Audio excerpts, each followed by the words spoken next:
Phil Salt আঙুলের ব্যথা সারিয়ে দলে ফিরে আসাতে, ভেঙ্কটেশ আয়ার ফর্মে ফিরে আসাতে এবং রজত পাটিদার ও কুণাল পান্ডিয়া ছন্দে ফিরে আসাতে বর্তমানে রয়্যাল চ্যালেঞ্জার্স বেঙ্গালুরুর দল অনেক বেশি শক্তিশালী হয়ে উঠেছে।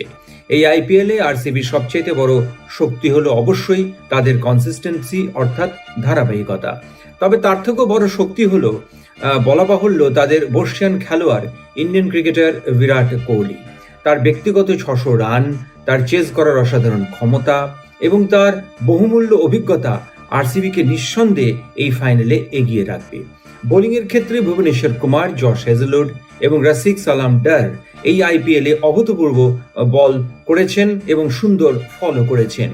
এই ট্রিও ফাইনালে হবে আরসিবির সবচাইতে বড় তুরুপের তাস এবং ভুবনেশ্বর কুমার, যিনি অলরেডি 15টা ম্যাচে 26টা উইকেট নিয়েছেন, এই সিজনের পার্পল ক্যাপটা তিনি জিততে চাইবেন। আরসিবি নিঃসন্দেহে অত্যন্ত শক্তিশালী দল, তবে গুজরাট টাইটান্সও খুব একটা পিছিয়ে নেই। শুভমান গিল ও সাই সুদর্শনের ক্লাস, ফর্ম, চেস করবার ক্ষমতা এবং নিজেদের মধ্যে অসাধারণ বোঝাপড়া আরসিবির মাথা ব্যথার কারণ হতেই পারে। জোস বাটলার এবং দেবদত্ত পালিকলের ফর্ম ও আরসিবির সমস্যার কারণও হতে পারে এবং আরসিবিকে সে ব্যাপারে অত্যন্ত সতর্ক থাকতে হবে। নিজেদের ধারাবাহিকতা, বিরাট ব্যাটিং লাইন আপ এবং ঘরের মাঠে খেলার সুবিধাকে হাতিয়ার করে জিটি কিন্তু অবশ্যই দিতে চলেছে আরসিবিকে ফাইনালে এক বিরাট চ্যালেঞ্জ। মনে রাখা দরকার এখানে যে জিটি তাদের ঘরের মাঠে পরপর 4টি ম্যাচ ভালোভাবে জিতেছে। একটা বড় মজার ব্যাপার হলো এই আইপিএলে জিটির কাগিজো রাবাডা বিরাট কোহলিকে 5 বার আউট করেছেন। অপরদিকে আরসিবির ভুবনেশ্বর কুমারের বিরুদ্ধে শুভমান গিল অ্যাভারেজে মাত্র 16 রান করতে পেরেছেন। জিটির একটা বড় সমস্যা হলো তাদের কাছে ভালো আস্তে বল করতে পারা বোলার্স এবং রক্ষণাত্মক বোলার্স নেই। তাদের বোলার্সদেরকে অন্যান্য দলের বোলার্সরা এই আইপিএল অত্যন্ত সহজেই রিড করতে পেরেছেন। সুবিধা তো আছে এবং অসুবিধাও আছে দুই দিকেই ভালো বোলার্সদেরকে নিয়ে। শুধু তাই না, ভালো পিচে কাগিজো রাবাডা এবং মোহাম্মদ সিরাজ ভালো বল করেন, এর মধ্যে কোনো সন্দেহ নেই। কিন্তু ফ্ল্যাট পিচে তারা দেখা গেছে যে ফ্ল্যাট পিচে বল একদম ঘুরছে না, বল স্ট্রেট যাচ্ছে, সেখানে কিন্তু তারা খুব একটা বড় চ্যালেঞ্জ দিতে পারেননি এবং সেখানে কোনো ভ্যারিয়েশনও করতে পারেননি।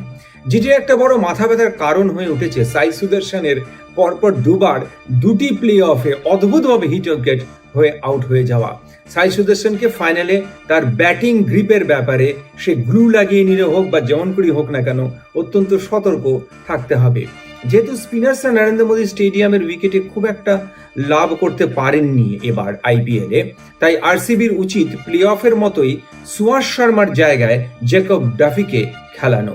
ওপেনার হিসেবে ভেঙ্কটেশ আয়ার বেশ ভালো কাজ করতে থাকলেও ফিল সল্ট যদি পুরোপুরি ফিট থাকেন তবে আমি ব্যক্তিগতভাবে মনে করি যে তাকে দিয়ে এই ফাইনালে ওপেন করানো উচিত আরসিবির। মনে রাখতে হবে যে আঙুলে চোট পাওয়ার আগে এই আইপিএলে যে 6টি ইনিংস তিনি খেলেছেন তাতে মোট 202 রান করেছেন, যাতে ছিল 2টো অসাধারণ অর্ধশতক। জিটিকে ফাইনালে জিততে হলে ফিনিশার টিম ডেভিড, যিনি শেষের ওভার্সে এই আইপিএলে সবচাইতে বেশি ছক্কা মেরেছেন, তাকে রুখতে হবে। অপরদিকে আরসিবিকে জিততে হলে ফিনিশার ডোনোভেন ফেরেরাকে অত্যন্ত ভালোভাবে আটকাতে হবেই, সেটা আমরা শেষ প্লে অফে দেখেছি। নরেন্দ্র মোদী স্টেডিয়ামের উইকেট 50-50, বোলার্সকেও হেল্প করে এবং ব্যাটার্সকেও হেল্প করে এবং ডিউ ফ্যাক্টর যেটাকে বলি আমরা, খুব একটা বড় ফ্যাক্টর হবে না বলে আমি মনে করছি। এখন অব্দি আরসিবি ও জিটি মোট 9 বার মুখোমুখি হয়েছে, যার মধ্যে আরসিবি জিতেছে 5 বার এবং জিটি জিতেছে 4 বার। তবে ফাইনাল ম্যাচে এসব কোনো স্ট্যাটিস্টিক্স খুব একটা অর্থ রাখে না। ফাইনালে যেমন হাড্ডাহাড্ডির লড়াইয়ের ইতিহাস আছে, তেমনি একপেশে ম্যাচেরও কিছু ইতিহাস রয়েছে। আমরা লাস্ট প্লে অফেও দেখেছি বেশ একটা একপেশে ম্যাচ হয়েছে। আরসিবি এবং জিটি দুই দলই অত্যন্ত শক্তিশালী, তাই অবশেষে উইন পার্সেন্টেজের কথা বলতে গেলে কিন্তু বলতে পারি আমরা যে আরসিবি জেতার সম্ভাবনা 55% এবং জিটির জেতার সম্ভাবনা 45%।